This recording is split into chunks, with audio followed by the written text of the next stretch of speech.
Oh ya, jadi ini penyidikan perkara terkait dengan kerugian yang terjadi dalam di BUMD PT Rembang Bangkit Sejahtera Jaya ya, Kabupaten Rembang. Jadi modusnya adalah PT Rembang Bangkit Sejahtera membuat anak perusahaan ya.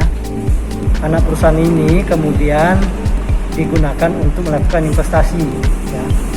Nah, dari pembentukan ini saja sudah tidak prosedural atau pembentukan anak perusahaan itu tidak melalui sebuah kajian, tidak ada analis dari independen, kemudian tidak mendapat persetujuan atau tidak ada melalui RUPS ya.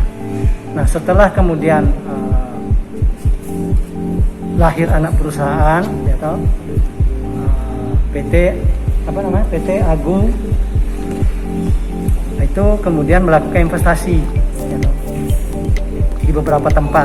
Proses investasi ini itu juga tidak prosedural ya, karena proses permintaan dana investasi itu per person, dari person to person ya, sehingga pencairannya pun tunai, tidak melalui mekanisme lalu lintas keuangan sebagaimana biasanya investasi itu melalui lalu lintas keuangan yang resmi. Tapi ini diminta secara tunai.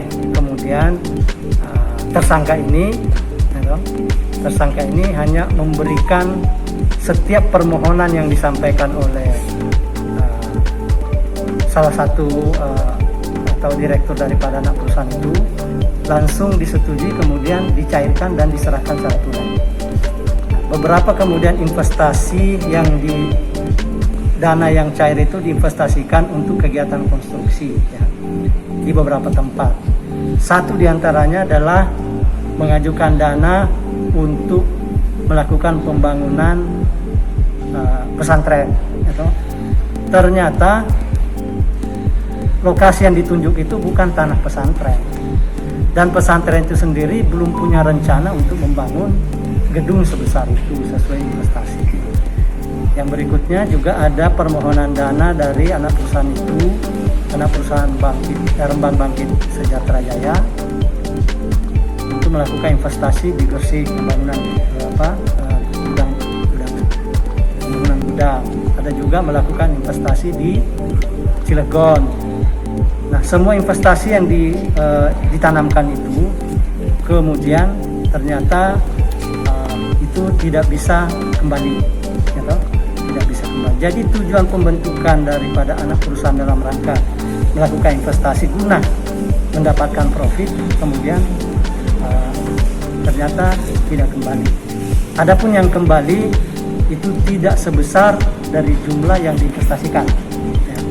Sehingga penyidik menghitung bahwa terdapat kerugian sekitar 3 miliar uang dari BUMD yang diinvestasikan, walaupun sebenarnya yang diinvestasikan itu alasannya diinvestasikan, tetapi ternyata untuk mendapatkan proyek itu dibelilah dalam tanda petik, dibeli, karena untuk mendapatkan proyek itu harus memberikan sejumlah uang gitu.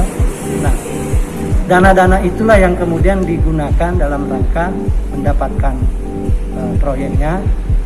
Pada akhirnya juga proyek mangkrak, sehingga kerugian yang terjadi adalah kerugian yang diinvestasikan oleh PT Rembang Bangkit Sejahtera Jaya melalui perusahaan yang prosesnya tidak prosedural, pekerja yang diinvestasikan juga tidak prudent dan tidak proper.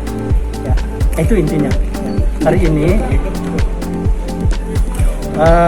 dari hasil penyidikan diperoleh bukti yang cukup keterlibatan beberapa pihak ya. Tentu yang pertama adalah sekarang yang ditahan adalah mantan direktur keuangan yang melakukan proses pencairan uang tanpa prosedural dan dilakukan secara tunai, kemudian diserahkan secara tunai juga. Ya.